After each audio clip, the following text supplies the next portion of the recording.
Good morning and welcome back to the first session of today's workshop. And Professor Balasubramanian will continue from yesterday on classical aspects of circle method.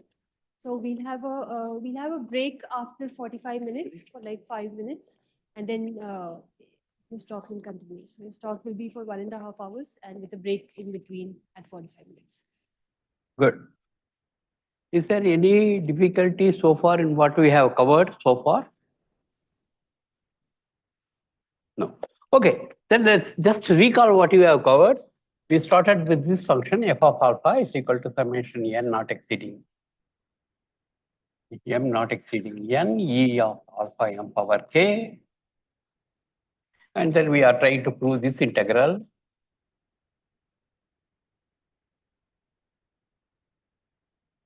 We are trying to prove that this integral is positive. And then we define the major arc. And then we take the full major arc. And then we proved that in MQA, f alpha is around SAQ by Q, V beta, where alpha equal to A by Q plus beta. And that gives you the integral f is equal to summation Q equal to 1 to infinity A of Q into minus infinity to plus infinity V beta S e power minus n beta d beta. And this is called the singular integral, and this is called the singular sum.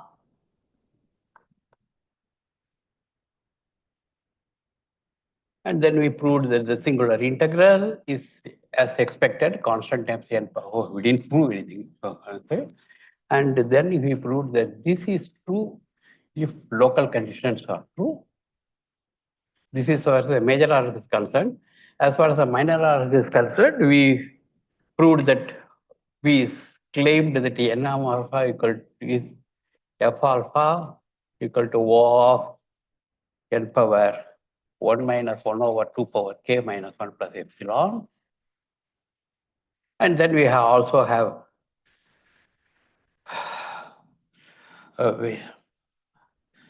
we also have this 2 power j estimate. And then from that, we proved that the minor arc contribution is smaller.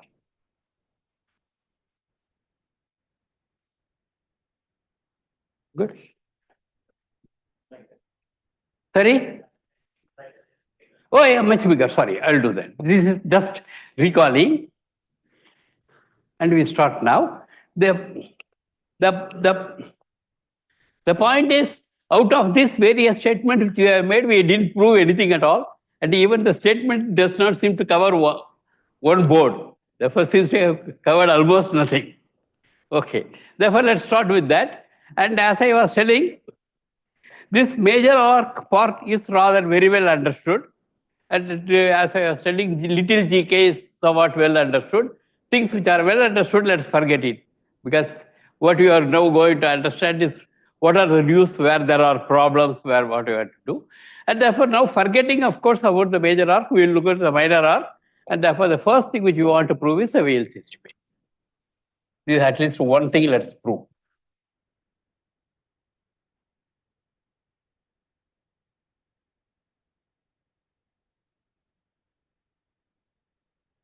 Okay.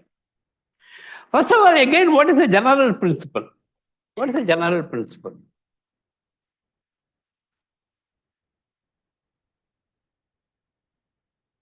General principle is that suppose you have summation n not exceeding q e of fn alpha. If you have something like that, for example, then this has to be little o of q. I mean, that's what you would expect. That there has to be a cancellation because the exponential function goes round and round the unit circle, and when it goes round and round the unit circle, there will be a lot of cancellation. That's what you would expect. Good. What do we know?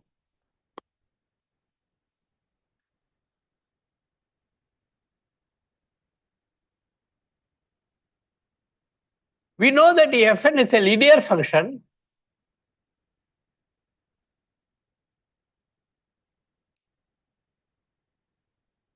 Then such a statement is definitely true. If Fn is a linear function, such a statement is definitely true, essentially because then what happens is that you have e power, even that alpha I don't need, 7/23n. But this turns out to be a geometric progression, and therefore I can now use the fact that it's a geometric progression and sum it up. And once I do that, then I will get to 1 minus e of 7/23 times q divided by 1 minus e of 7/23. And the numerator is bounded clearly, and denominator is clearly a finite constant. Consequently, it is bounded even. You are not even thinking of a square root saving or anything like that. Okay? Therefore, this is one case where we know that there is a cancellation, lot of cancellation. Good. What are the other cases we know? Okay? Question. Other cases.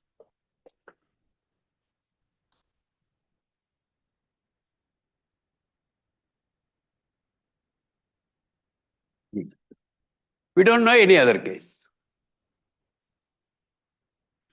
Therefore, the only thing which we will do essentially is to only look at those cases where somehow we can reduce to this case. Okay? If we somehow reduce the problem to this case, and then we will do this estimate. That's all the basic idea. Okay? Because since we do not know anything else. Is it okay?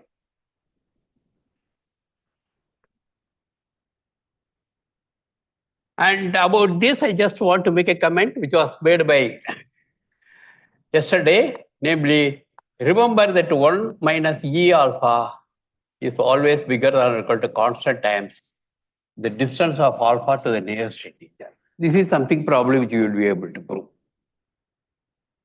Isn't it? Have you seen this? That's the distance of alpha to the nearest integer? How many have seen? Okay, let's do that. Okay, 1 minus e power 2 pi I alpha in modulus is the same as e power minus 2 pi I, e power minus pi I alpha into 1 minus e power 2 pi I alpha. I am just adding an extra e power minus pi I alpha, which is of modulus 1, and therefore nothing matters.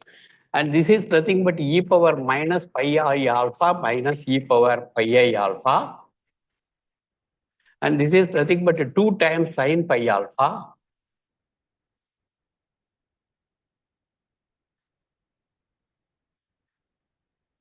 And this is, of course, periodic, modulo 1, and also odd function.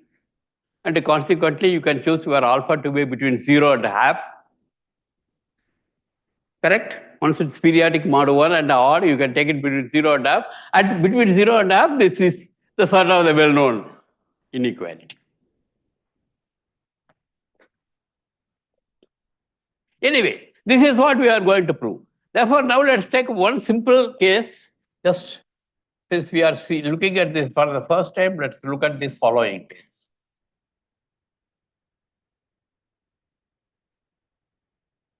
From the first degree, let's go to the second degree. What we finally need is the kth degree k for polynomial, because that is what occurs in the Weyl formula, e power 2 pi I n power k alpha. Okay, let's just do, how do we do 2? The whole idea, okay, and we always assume that this alpha has an approximation of this type. Therefore, whenever I write alpha in this today's lecture, it is always alpha has an approximation like alpha. And yesterday we saw that such an approximation exists. In fact, alpha minus a over q is lesser or equal to 1 over q for some q lesser or equal to capital Q, which already would give you this. Therefore, this is the sum. And the aim is somehow to transform the sum such that the exponent will have a linear function from this quadratic function. Okay, let's do that. Let's take mod s square, which is equal to summation over m, summation over n, e power 2 pi I, m square minus n square times alpha. Oh, here itself I would say something. Yeah, it's only known for the linear case and only for intervals. If you take a subset of AB, you can't even do that. In a subset of AB, it is not even a geometric progression. Okay? Therefore, for an interval and linear, we can prove it. And that's all what we can prove. And therefore, whatever extra you want to prove, you have somehow to reduce to that case. The question is, the whole of this subject is essentially how to reduce it to the other cases. Therefore, now let's take this case. Here, m is, of course, lies an interval and n lies an interval. And you now make a change of variable. Oh, m equal to n will give you a q, which comes from m equal to n.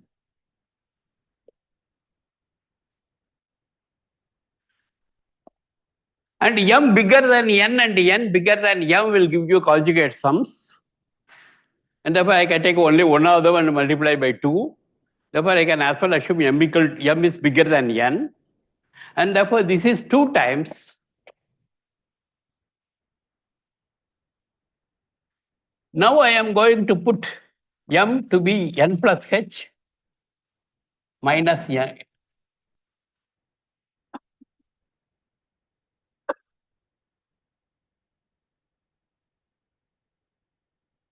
This was the double summation over m and h.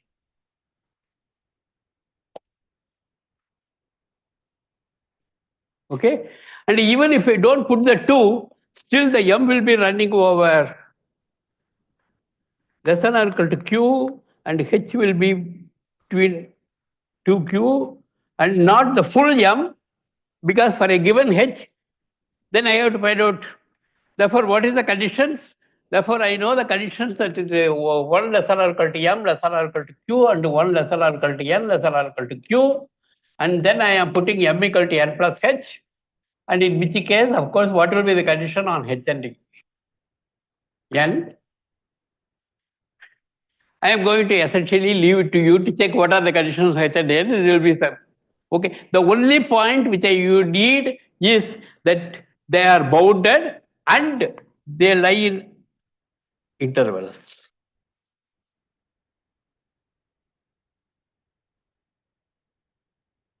The fact that they lie in intervals is very important for me because that's the only case to which I can reduce it. Is it okay? And in fact, probably let us try to work it out. You can take any h and then the n has to be less than 1, less than or equal to n, less than or equal to q, as well as m minus n plus h also should be less than or equal to 1, less than or equal to q. Therefore, take all the n's in this interval, all the n in this interval and intersect, and that's where the n will lie for a given h. The h will be lying in an interval, and for a given h, the n will be lying in the interval, and that interval is 1 less than or equal to n less than or equal to h. That comes from the n condition, and 1 less than or equal to n plus h less than or equal to q, which comes from the m conditions. Okay. When I am going to do for k, it will look a little more complicated, and therefore I thought I will dispose of all these things at this stage. And now simplify. Now simplify, you get a less than or equal to q plus 2 times summation e power 2 pi I, then there's a 2nh plus h square times alpha. Let's write the summation over h and summation over n. Whatever this m square by n plus h whole square minus n square, I have just expanded. And once you expand n plus h whole square minus n square, then you get a 2nh plus h square.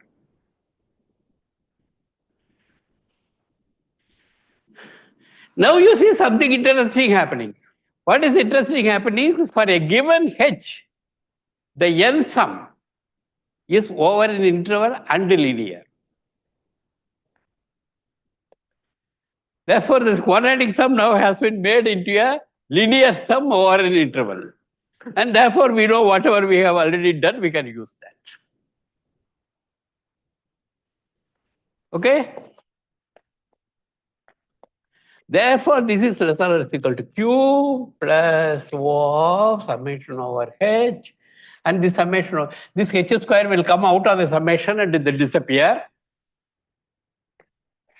And then you will have this n goes maximum up to Q, and therefore the minimum of Q into 1 over 2H alpha.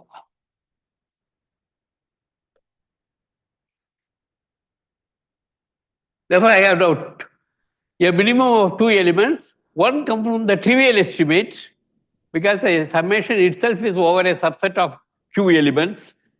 The summation is over a set of Q elements or even a subset of that, therefore that can be Q. And the second comes from essentially from the geometric progression idea. Since it's a geometric progression, and this is precisely the idea which I am using, is the geometric progression idea. The numerator will be bounded and the denominator will be 1 minus e power 2h alpha, and then I am using this.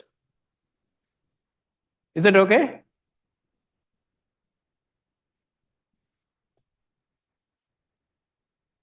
And now this is what we have to sum up. Okay? And this is precisely the one which I did in the last few minutes yesterday. We proved that minimum of A and 1 over H alpha when H runs over any interval of length Q by 2, and alpha minus A over Q is less than 1 over Q square. In this case, this 1 over H alpha will be distant apart, and they will give you the value 1 over H alpha will give you 1 by H alpha will give you a value Q over 1, Q over 2, Q over 3, etc. only 1 times, or 2Q over 1. Okay, and that summation will give you Q log Q, and there is maybe one term which will be close to 0, and I take 8 for that term, and therefore this is lesser or less than 8 plus Q log.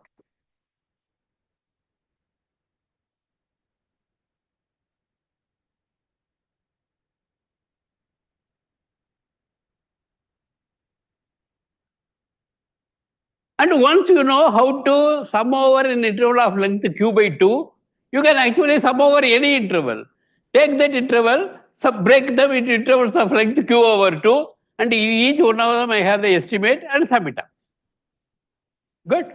And therefore, this summation is less than or equal to Q plus O of this will be Q over 2 plus 1. This is the number of subintervals. And the sum is Q plus Q log.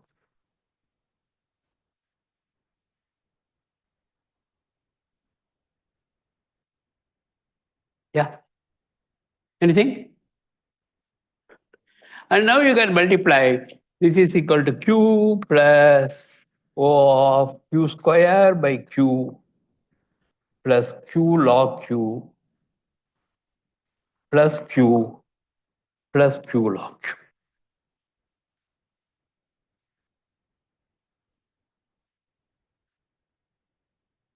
Okay, consequently,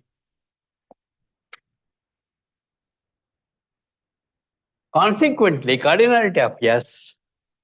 Oh, I am only using the fact that if you have A plus B plus C plus D power half, and that is lesser or equal to some lambda times A power half plus B power half plus C power half plus D power half.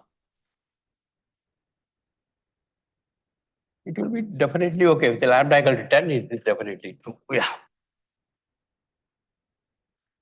And since we are never bothered about the O constant.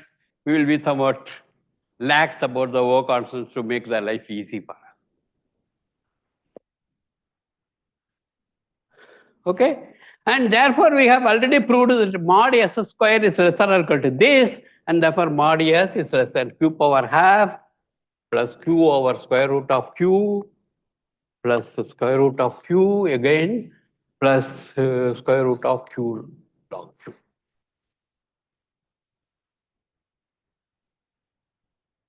Is it okay? Therefore, what we have done is, it's a quadratic, we know how to reduce to the square, linear. The way to reduce from quadratic to linear is essentially you just square it and make a change of variable. And in one of the variable, it becomes a regular, linear, and over in interval again. And once you know the idea how to do that, for the kth power, it's not a problem.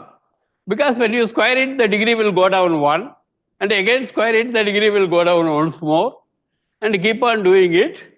K minus 1 times you do that. The degree will go down to linear. And when it becomes linear, you sum it up. Is it okay? Therefore, let me now state the result. Therefore, this is the theorem they need.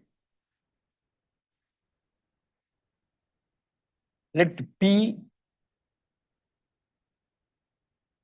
let's say A, Q, let K of X stands for a polynomial which looks like a x power k plus some a1 x power k minus 1 plus a2 x power k minus 2, etc.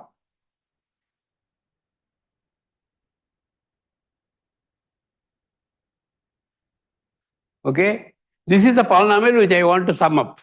Okay, and in this polynomial, I am only interested in the degree and the leading factor. And therefore, when I write the polynomial, I am not going to write the other things. The degree is a, the degree is k, and the leading factor is a. Then summation e power 2 pi I alpha p 1 k x raised to the power 2 power r is less than or equal to p power 2 power r minus 1 summation h1 h2 etc hr summation over x e power 2 pi I alpha p h1 h2 etc hr k minus r of x plus p power 2 power r minus. Okay, what is that I have written? I have written that I start with a polynomial of degree k and use this particular argument, first to square it, then square it, etc. And I am now trying to say, after r stage, how will the right hand side look like? The reason why I wrote that is otherwise I have to write a lot of things, but if I write this, then probably this can be proved by induction and then I'll be happy. Before I have to state the formula somewhat rightly so that I can prove by induction. Okay?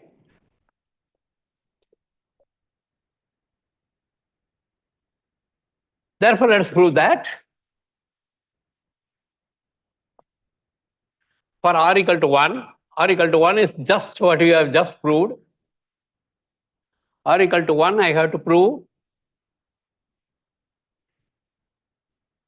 summation over h, summation over x, e power 2 pi I alpha p of h, k minus 1 plus is what I have to prove. And that's exactly what I have proved. The diagonal terms gives you the p, And here the coefficient of n is 2 times h. Oh, therefore it's a factorial also will come, but that doesn't matter.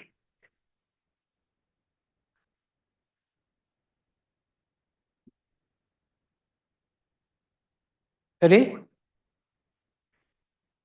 Yeah, this is, okay, what I mean is, except for the factorial which I have to cover out, this is e power 2 pi I alpha into a polynomial of degree k minus r with the leading coefficient which is h1, h2, etc., hr.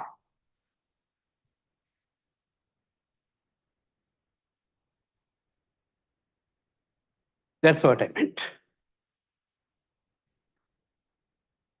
Sorry? The sum is over x. The sum is over x, and the sum is again, of course, less than or equal to p, because that's what I am looking at. And not the full sum, but it will be over in interval. At every time when we do, I have to just check that it is runs over in interval, because that's what I am going to use finally.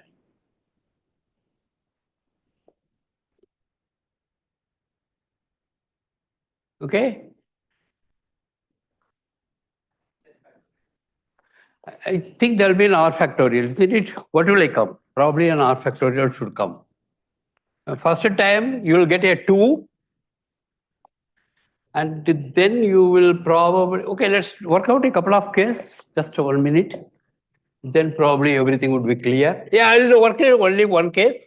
Therefore, I start with e power 2 pi I alpha x power k, and then I take the square x less than or equal to p, and this gives you a p plus a summation over h summation over x e power 2 pi I alpha into a k. Okay, let's work it out. Y power less than or equal to summation over x e summation over y e power 2 pi I alpha into y power k minus x power k plus blah blah. Okay, whatever I did for the case 2, I am going to do it. And now I am going to substitute y is equal to x plus h. When you substitute y is equal to x plus h, you get summation. There will be, of course, a diagonal term corresponding to h equal to 0. And then you have a summation over h and summation over x. And then you have an e power 2 pi I alpha into, when you put x plus h power k minus h power h, then you will get x power k times x power k minus 1 times h. Okay, that's the leading coefficient. Correct? I am looking at y plus h power k minus y power k, and y plus h power k minus y power k will look like k times x power k minus 1 times h. Is it okay? Is it clear? Yeah. Now again, one more square. One more square. This will give you fourth power, and that will give you a p square. Again, I am using the same fact, or not, a slightly different fact.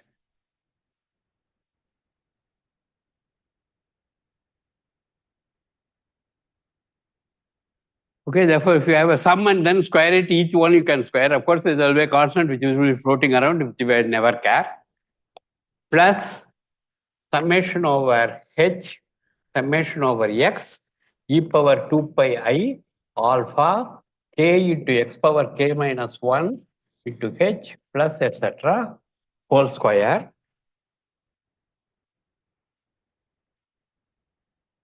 And now again use Holder's inequality. This is p square plus a summation over h 1 into summation over h summation over x e power 2 pi I alpha k x power k minus 1 into h plus etc. mod square.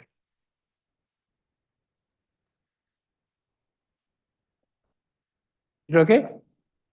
First I squared it, That will be easy. And then the second time I square, when I say do second time I square, this gives you a p square. And now this is square, and this is square. Of course, I will use Holder's inequality, and therefore that will be h1 and then h into summation over x.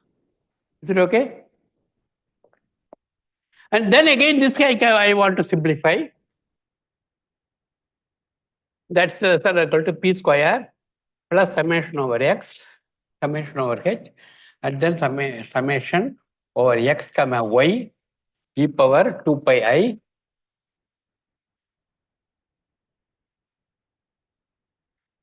alpha into y power k minus 1 into h1, that's called now, minus alpha into x power k minus 1 into h1 plus blah blah. Because the second order terms, etc., I am not bothered, they will disappear. Alpha into k into y power k minus 1 and h1 minus x into k minus 1 h1. And now make a change of variable again. Y is equal to x plus h2.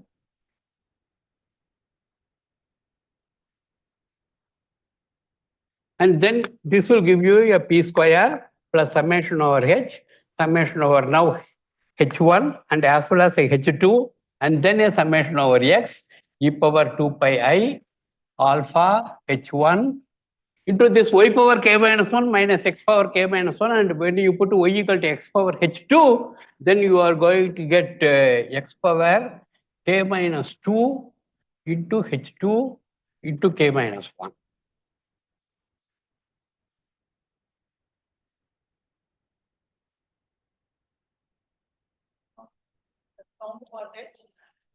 Oh, yeah, you are absolutely right. Sorry.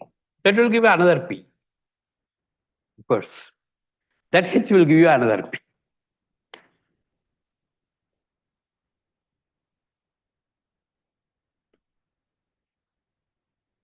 Okay? Yeah. This will give you another P, and then again square it and then do the things. Is it okay? And if now, of course, you can write whatever I wrote as the ortho step and prove it by induction, and consequently, you will get the following estimate.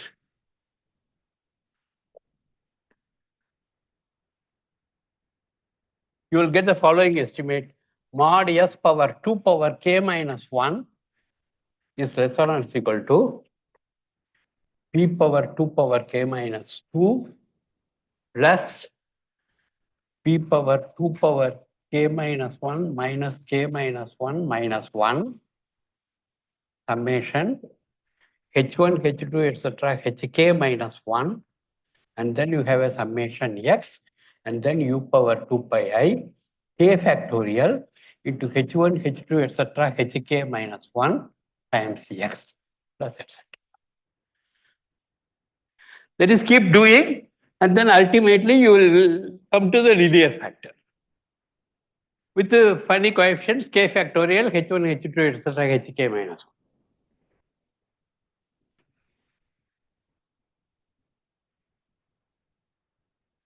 Okay?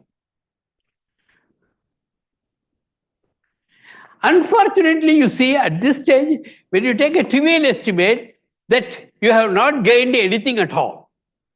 You have not gained anything at all because this will give you a p power k minus 1, and this will give you a p over a trivial estimate, and that k minus 1 will cancel, and then still you will have a 2 power k minus 1, which is the trivial estimate. And the fact that you are summing over a linear factor saves exactly 1 power of p. Okay? Therefore, all this Cauchy's theorem and squaring has not say, of course, thank God you have not lost anything, but because there are many results in this new circle method where in the first stage you lose something which also you may have to gain later. But here you have not lost anything because the trivial estimate itself is p power 2 power k minus 1. And the only advantage which you have is a linear factor. And the linear factor can say only 1 power of p. What does that mean? Means if you raise it to the power 2 power k minus 1, then over the trivial estimate you will say 1 power. Which is the same as saying that totally you will be able to say only 1 over 2 power k minus 1 power. You cannot say anything more than that by this method. Is it okay? And how do we do that? Oh, this is easy. Because I am going to do these things, but I don't like all these funny nonsense. Since I don't like all these funny nonsense, let's write like that.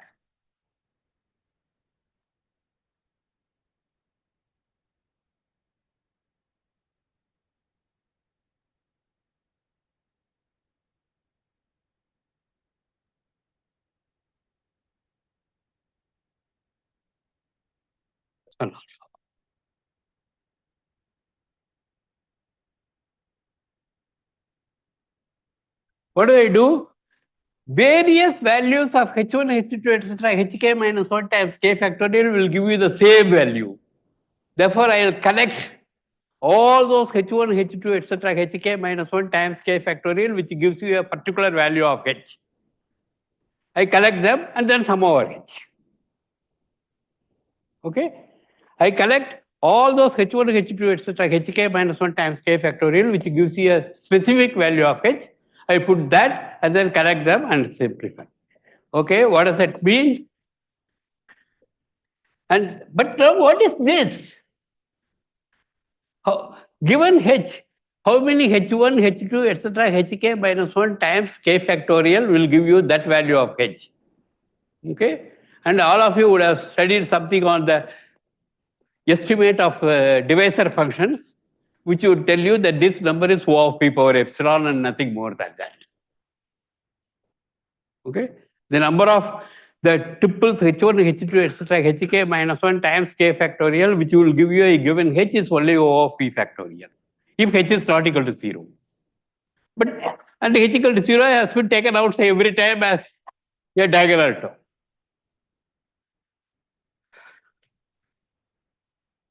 And now this is linear. We know how to sum it up. And in the exactly as in the 2 case, then of course we know how to sum up over every interval of length g by 2, q by 2, sum it up and do that. And you say finally a power of 1 by 1 over 2 power k minus 1. And that's exactly what Weyl theorem says. Is it okay?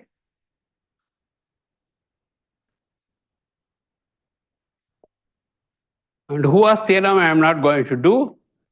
And because there are other interesting things which I want to talk about. Therefore, now let me talk about the Goldbach.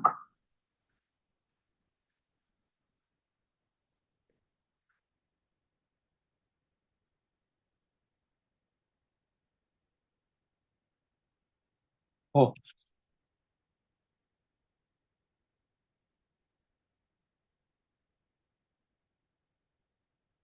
Oh, I wrote something which I thought I will need it, but I have erased it. And therefore, let me again write it because my Goldbach is also going to be the same idea.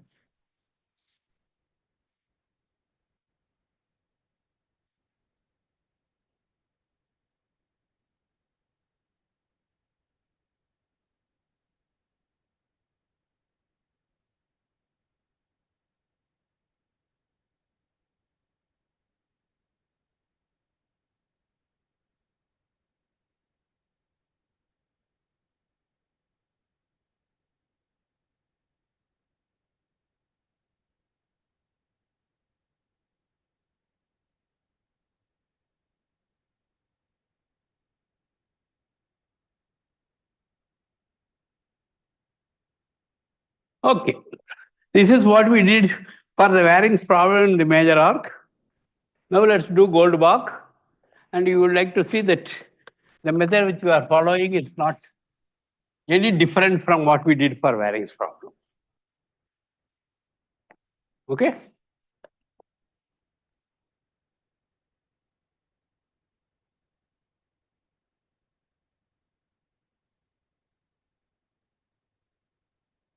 When we wanted to write a number n as a sum of kth powers x1 power k plus x2 power k, etc., then the obvious f alpha to take is that e of alpha n power k. But on the other hand, if you want to write sum of two primes, for example, the obvious alpha is to take it is e power alpha. I am trying to write n as either P1 plus P2 or P1 plus P2 plus P3 as the case may be. This is called binary. This is called ternary.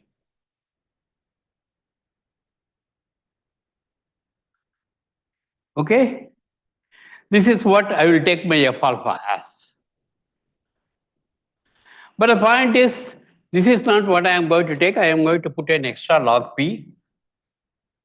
Therefore, even though you don't ask, I will probably write a few questions. What is this extra log P?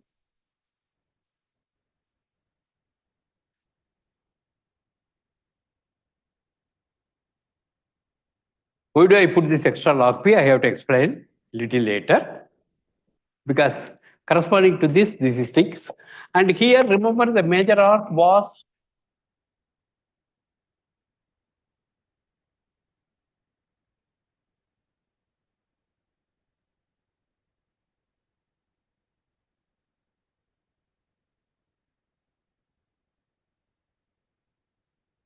this is the major arc we started with, n power k. Because again, we said that taking the sum up to p makes no difficulty at all, essentially because when you write n equal to x1 power k plus x2 power k plus x3 power k, etc., then each xi power k will be less than n, which means xi will be less than p. And therefore, taking this as a major arc and then your MAQ as some union Q less than or equal to P union over A MAQ is no loss at all. Okay? But on the other hand, in this particular case, I am going to choose my major arc again essentially as P over N. But this P now is going to be only a power of logarithm. Unlike in the Waring's problem case. Waring's problem case, I mean, this interval is somewhat very big. The major arc intervals are somewhat very big. It goes essentially up to P over N, where P is a power of, it's the power of N. It is N power 1 over K. Whereas here I am going to take only the log N power. Okay? Why small major arc?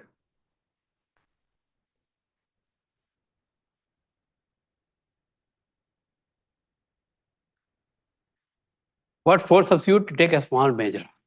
And then, of course, your major arc is equal to union Q less than or equal to P, union A equal to 1 to Q, AQ equal to 1, MAQ. Which is exactly identical to what we did in Waring's problem. And then you have this major arc, and then you write the minor arc. Yeah. Oh, I didn't put the Q. It's a little more complicated, but putting a Q doesn't make it. It doesn't give you a problem. Okay, you can put a Q, you need not put the Q. But the P you cannot take as big as a power of N, which you have done in the Waring's problem. That I have to explain why you cannot take the P as big as a power of N, only log N power A, etc. So the Q doesn't really matter very much. Let me write one more statement and leave it at that. And then how does I prove it? The proof goes exactly as follows. You prove F alpha is equal to SAQ by Q into V beta, as we have done in that Waring's problem. And therefore, let's do the cube case first. Therefore, F alpha cube e power minus A n alpha. And that is going to be exactly as in Waring's problem. Q is equal to 1 to infinity A of Q integral V beta whole cube e power minus n beta d beta minus half to half. The first is a singular sum, the second is a singular integral, and the singular integral will give you the exact order which you want. And the singular sum will give you whether local conditions are satisfied or not. Okay? And in this case, it's slightly easier. Now, for this case, I plan to give the full details of the proof, and then I will leave it to you that for Waring's problem also, the things go exactly similar. Therefore, we will compute what is SAQ, we will prove that estimates, and then we will compute V beta whole cube, we will do everything. But the basic idea of the proof is exactly the same. Yes? Yeah. Is it okay? 5 minutes gap. Yeah, sure.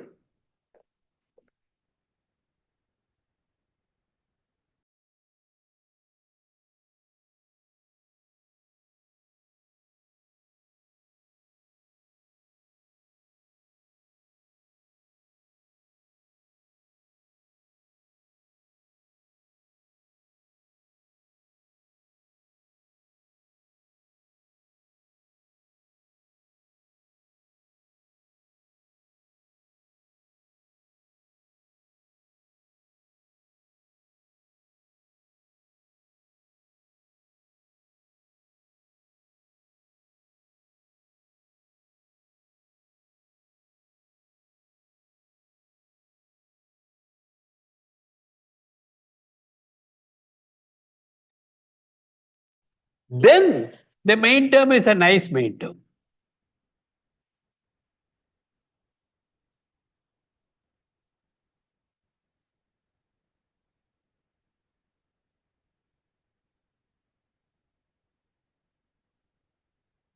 Therefore, consequently, whenever we have to study the sum, any sum over primes, okay, there are two things which we can do. We can just take the sum over primes with 1 and then end up with an asymptotic formula where the main term is complicated and you don't know what to do. Or already say that I am going to count it with the weight log p, so that then ultimately your main term will be x nice 2. Is it okay? And that explains this.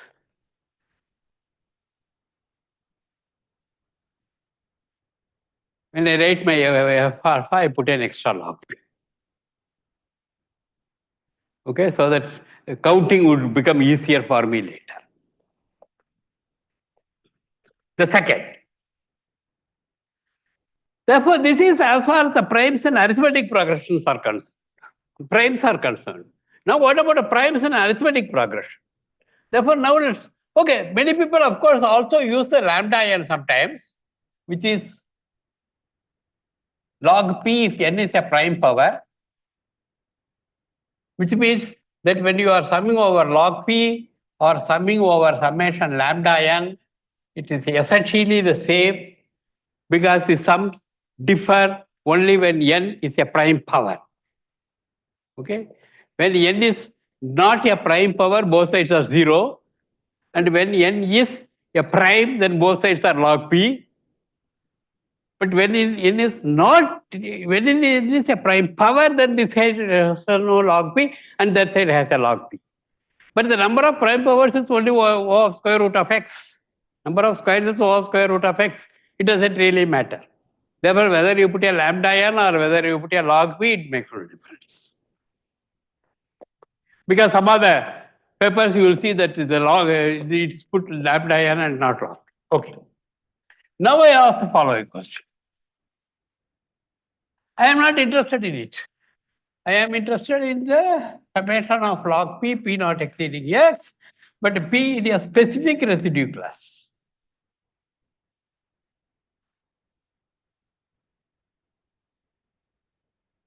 Okay? If you take the full sum x, full sum, it is x.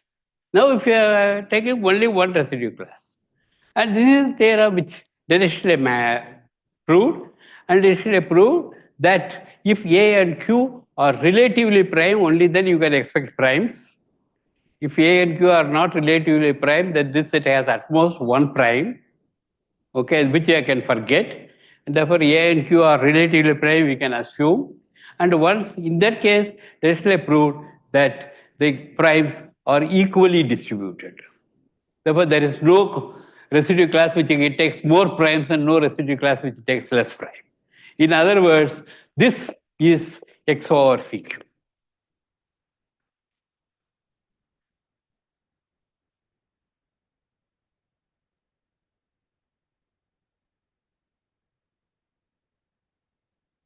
Okay. And now I would like to ask the following question, whether I can prove something like with a good error term. Okay, actually, I can also write the good error.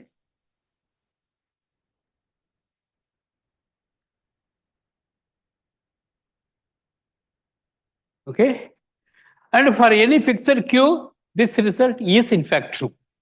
That not only the prime number theorem gives you an error term x at e power minus e root log x, even when you look at only primes congruent to A modulo Q, still you get x over phi q as the main term, and the error term is x at e power minus e root log x.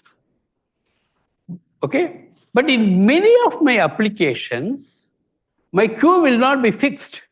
My q will be a small function of x. And if q happens to be a small function of x, then you want to know whether this result is still true. Okay? And then there is something called the Page-Wolfish theorem, which says that something is true when q is less than a power of log x.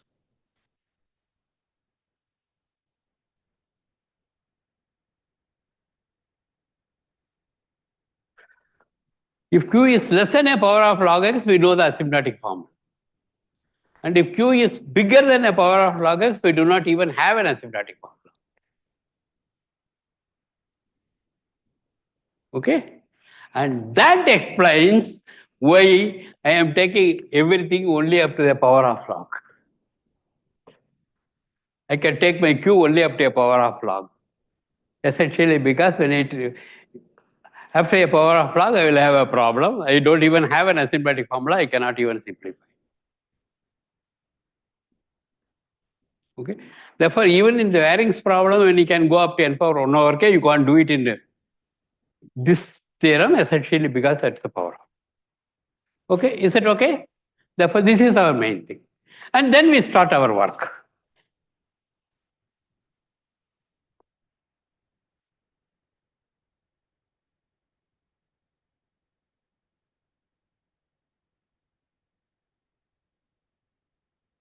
Good. Therefore, I have my f alpha, which is e power log p into EP alpha, p not exceeding n. And I want to know how will this f of a over q plus beta look like?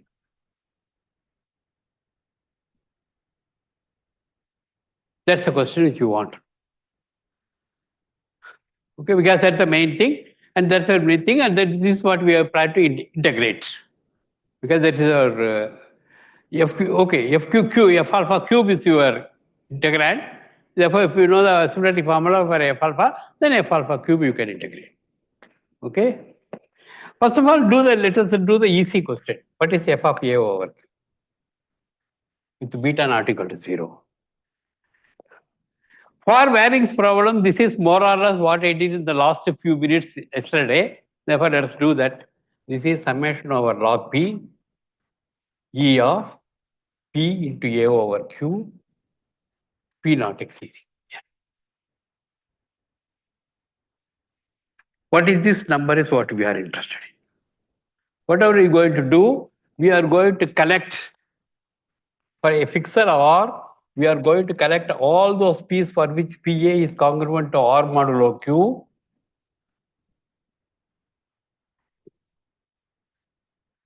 Then I have a log P. Once PA is R modulo Q. No, P is R modulo Q. then it is E of AR over. And this E of AR over Q comes out.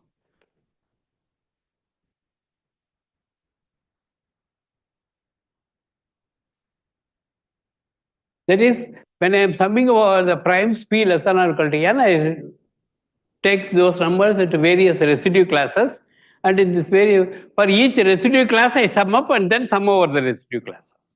Therefore, I sum over only those primes which are congruent to R modulo Q, and then sum over R. And then this becomes E power AR by Q, and the E power AR by Q comes out. Is it okay? And therefore, what you have is a summation over R, E power AR by Q. And then I have to sum over P congruent to R modulo Q, P lesser or equal to N log P. And that's exactly what Dirichlet gave to us. Because Dirichlet did not give, Dirichlet gave only for a fixed Q, but later we know log Q, and therefore we know how to sum it up. And that number is therefore exactly going to be N over PQ with a small error. Let me not bother about the errors too much. N over for Q. Again, I am goofing, therefore let me correct the goof. This is N over PQ. This cannot happen for every residue class R modulo Q. This happens only when R and Q are co-prime. The other residue classes will give you nothing. Okay, they will give either 0 element or 1 element. In either case, I am not bothered about the error term, and therefore I forget it. And therefore, this has an extra condition R and Q.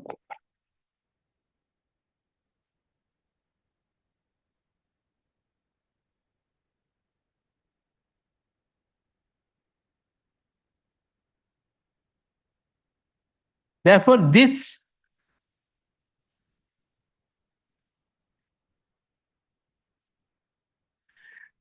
is N by phi Q into a funny number, which is a summation AR by Q, summation over R and Q co-prime. This number, this summation was studied by Ramanujan, and this summation is called a Ramanujan sum. And this Ramanujan sum is essentially denoted by CQ of A.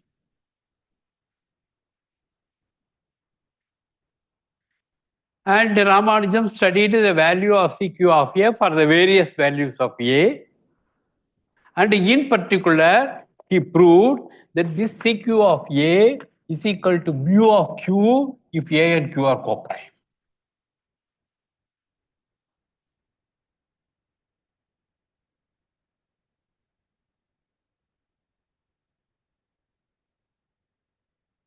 And therefore, this is equal to N times mu Q by phi.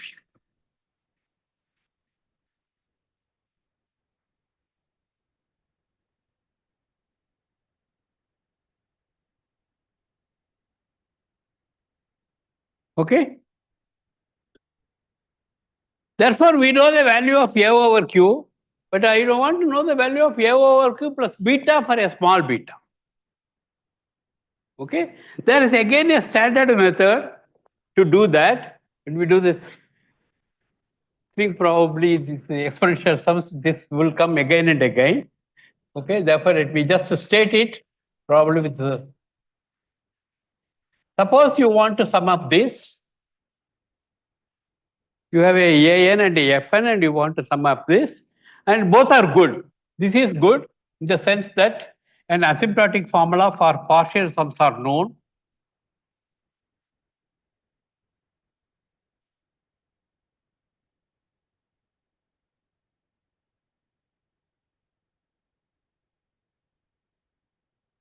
And this is good in the sense that it is differentiable.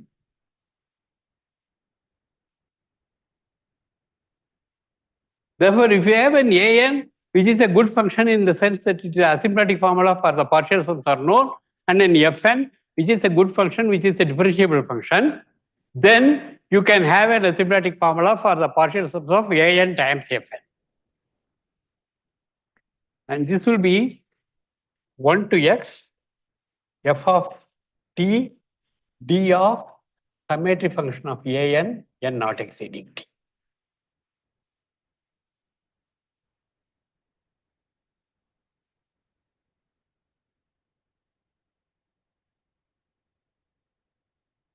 That's the formula. Is it okay?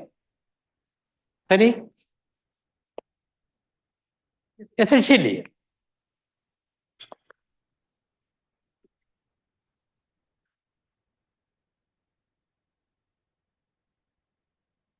And therefore, now I can do the summation E of A over Q n into E of beta of n.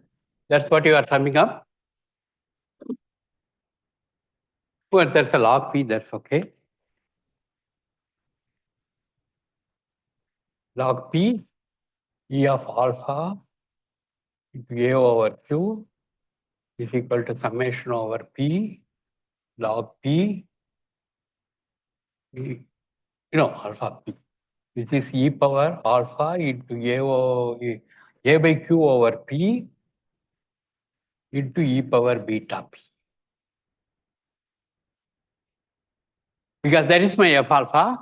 My f alpha is log P e power P alpha. Good. And this function is a nice function because its partial sums are known.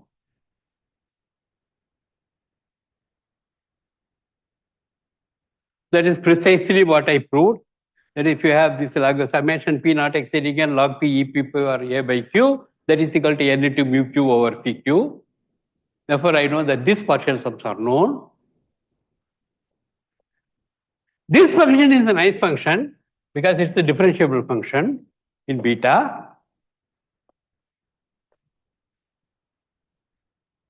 Okay? And therefore, I can use this Abel's partial sum.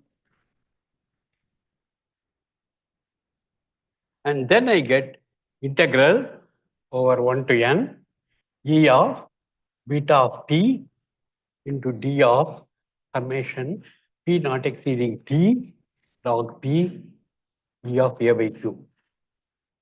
Right.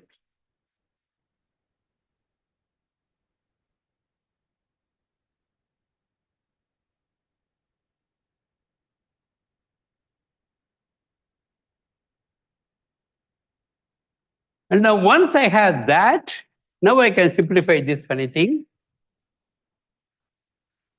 Integral E beta t into d of, this is t times mu q by phi q plus an error which I will not, plus an error which I won't bother, 1 to n.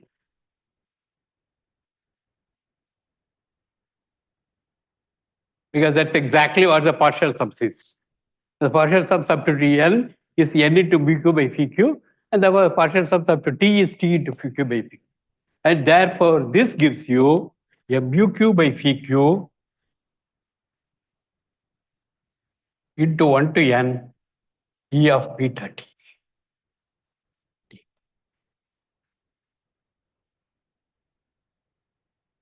Therefore, we got an asymptotic formula. That's what we claim.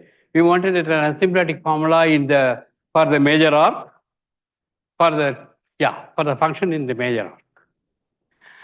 But this integral is a little boring. Therefore, I want to prove the following.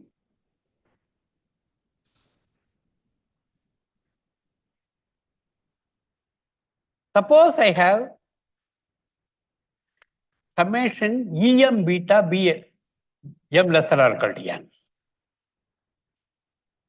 If I have summation em beta m less than or equal to n, and if you use this partial sum, then this is going to be 1 to n E of t beta into d of summation over 1 m less than or equal to t. The same Abel's partial summation is what I am using. And this is equal to 1 to n E of t beta into d of integral part of t, which is the same as d of t plus t of t minus the fractional part of t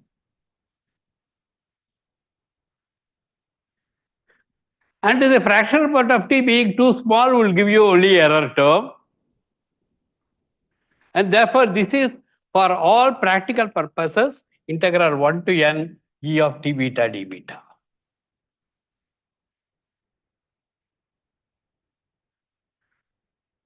Okay. Consequently, this can be written as mu q by phi q into v beta. This is all what we are always doing, where b beta equal to summation m not exceeding n e m beta.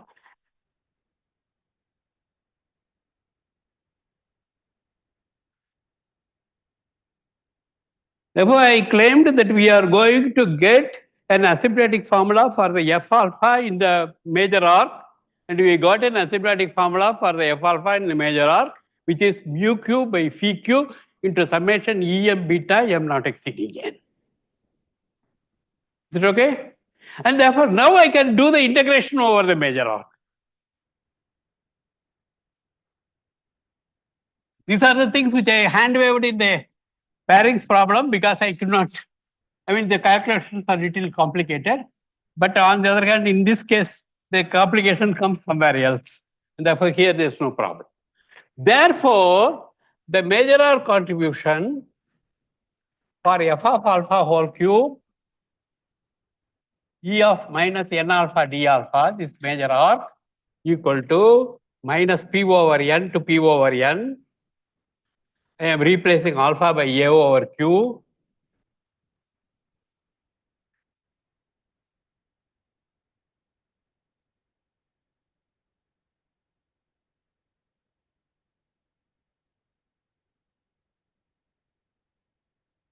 And for this f of alpha, I have already got an asymptotic formula.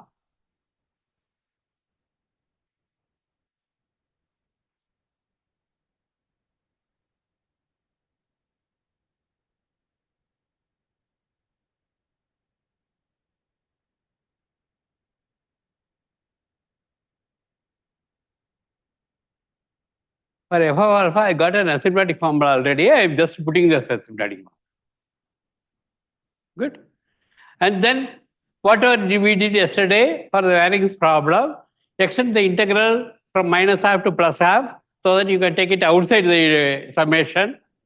And the summation also you extend. That's all what we did. That's exactly what we are going to do.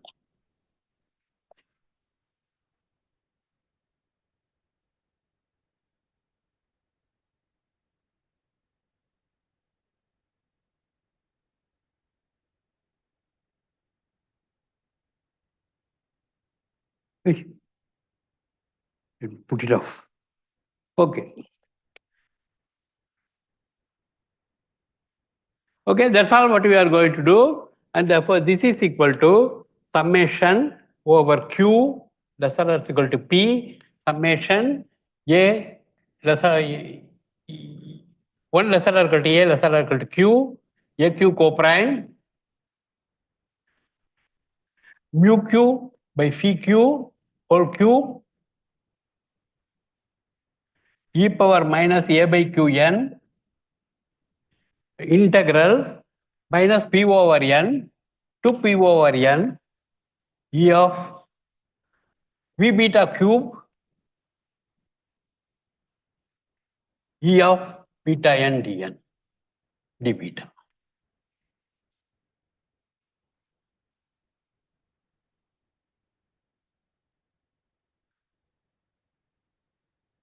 Okay, we have just written it. And now, of course, I want to extend it to minus half to plus half so that I can take it outside the integral. Therefore, I have to do that next. Recall V beta is equal to summation E m beta m lesser or equal to n. And therefore, mod beta bigger than or equal to P over n V beta whole cube d beta. When mod beta is bigger than or equal to P over n, the summation E m beta, again fortunately for us, is a geometric progression. and therefore it is bounded by 1 over beta. My beta is very small, remember. Okay? Therefore 1 over beta, and therefore that will be v beta whole cube will be 1 over beta cube. Therefore this is less than or equal to 1 over t beta by beta cube. Mod beta bigger than p over n, and that is of the order n over p whole square.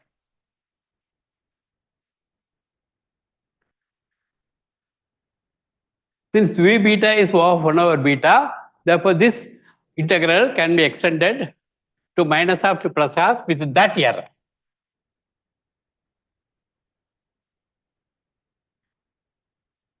But I would like to know whether that is really an error. Because what is this integral? This integral should be bigger than that in order to say that is an error. Therefore, let's do what is this integral v beta cubed by e beta.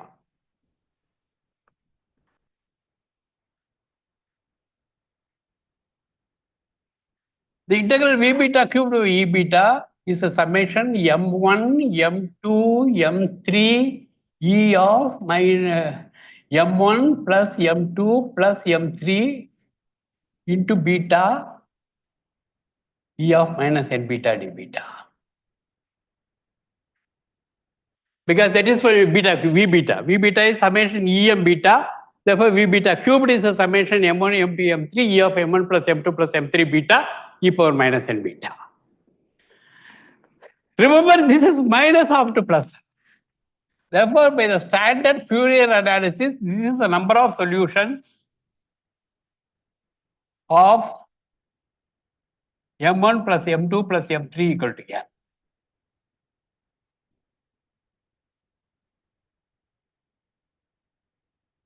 E of m1 plus m2 plus m3 into beta e power minus n beta is a minus half to plus half is the number of solutions of m1 plus m2 plus m3 equal to n. And this number, as you all know, is bigger than constant times n square. Okay? He said the singular integral will give you the order, which is what we said in variance problem. Here also the singular integral gives you the order of n square. And since that singular integral is order of n square, this error term of 1 over n over p whole square is allowed, admissible error term. Okay, and consequently this I can expand this, and then this will come outside this integral, and that number is bigger than constant times n square.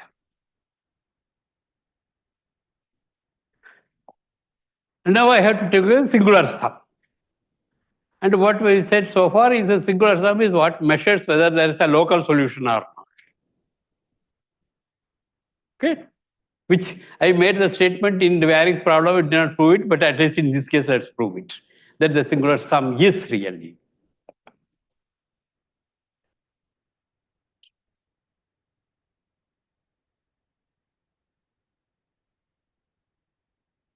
What do I have?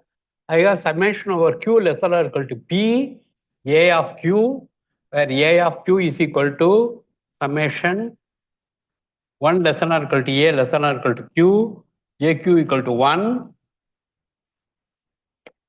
mu q by phi q whole cube, e of minus a by qn.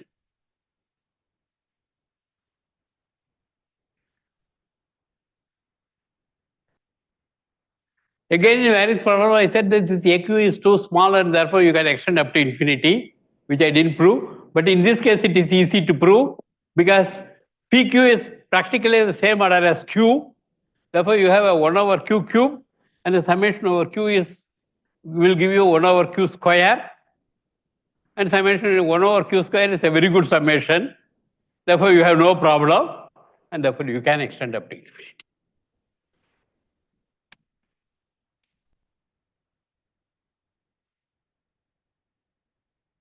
What is the advantage of extending up to infinity? This is an exercise, an easy exercise, and therefore I am not going to do it.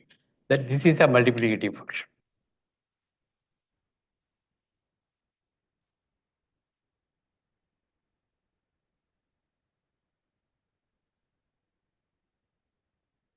And there's a multiplicative function.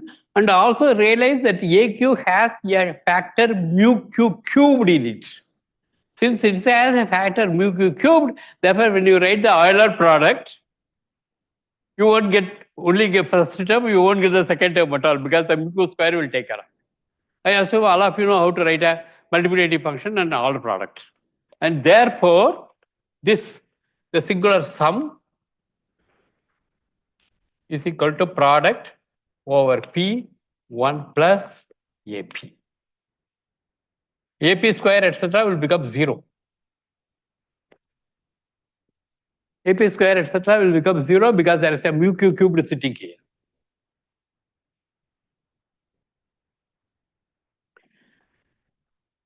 And there is something now we can write. This is product over P 1 plus AP. Okay, what is AP? AP is summation 1 less than or equal to A less than or equal to P. UQ is 1 minus 1 over P minus 1 whole cube E of minus A by P. Okay, let's write it carefully. What is AQ?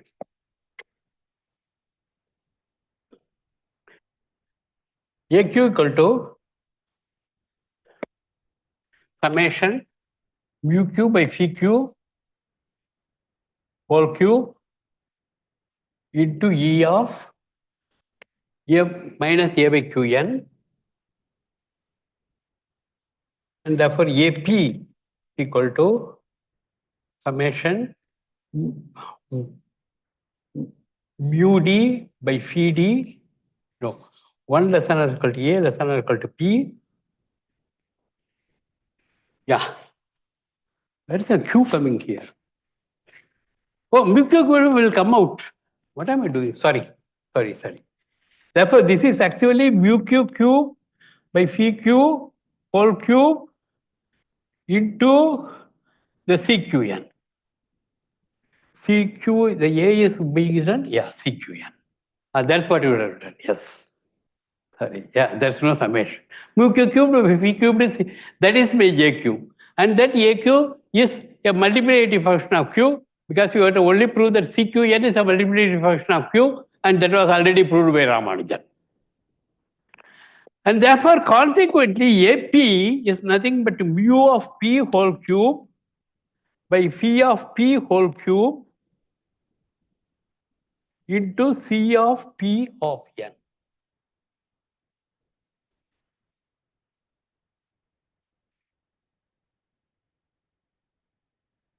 And of course, you should know what is C of P of N to make a simplification. Therefore, this is equal to product over P 1 minus 1 over P minus 1 whole cube into Cp of N. And what is the Cp of N? Again, fortunately for us, Ramanujan has already proved that. And Cp of N equal to P minus 1 if P divides N, and minus 1 if P does not divide N. Therefore, this gives a product P divides N 1 minus P minus 1, therefore 1 minus 1 over P minus 1 whole square times product P does not divide N 1 plus 1 over P minus 1 whole cube. That is a singular sum. And I have always been saying that singular sum will give you a local product, etc. And now you see there is a 1 minus 1 over P minus 1 whole square, which you know is fantastically convergent. Therefore, this is perfect. And 1 plus 1 by P minus 1 whole cube, which is again fantastically convergent. There's no problem. And therefore, this number is either a non-zero constant or a zero constant, depending upon whether any single factor is a zero or not. Good, because this is convergent. A convergent product is zero or non-zero depending upon whether a single factor is zero or non-zero. Good. And this can never be 0 because this is 1 plus nonsense. And this is the only case. This will become 0 only when p equal to 2. Correct? Therefore, if 2 divides n, 2 is in this product, and therefore the value will be 0. If 2 does not divide n, the value will not be 0.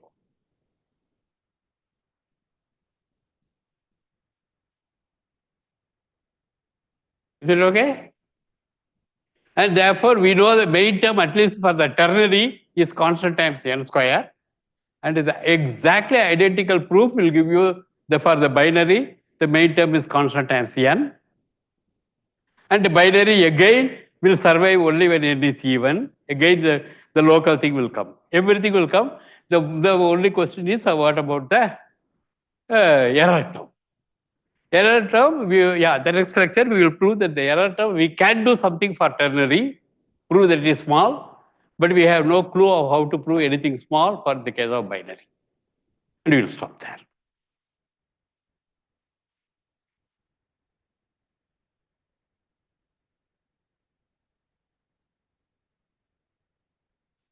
Professor Bali?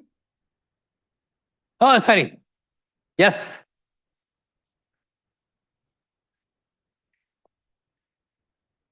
Sorry? Yes. For even n. No. For even n, it will be 0. Yes.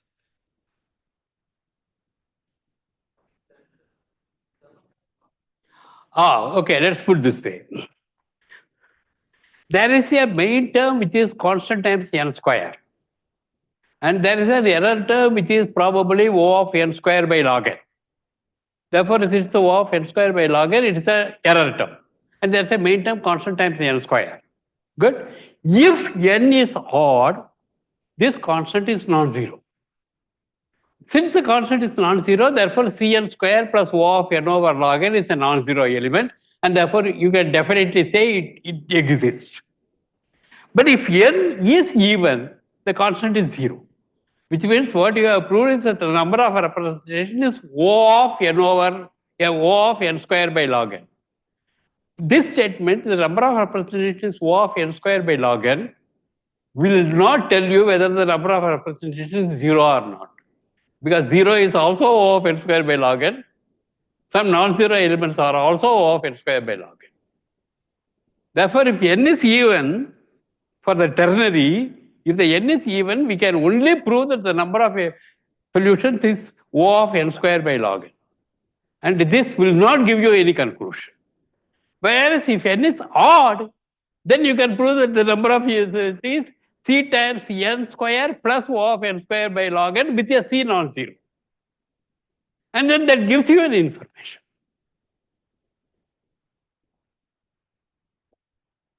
Any further questions? Okay. So if not, let's thank Professor Balu again.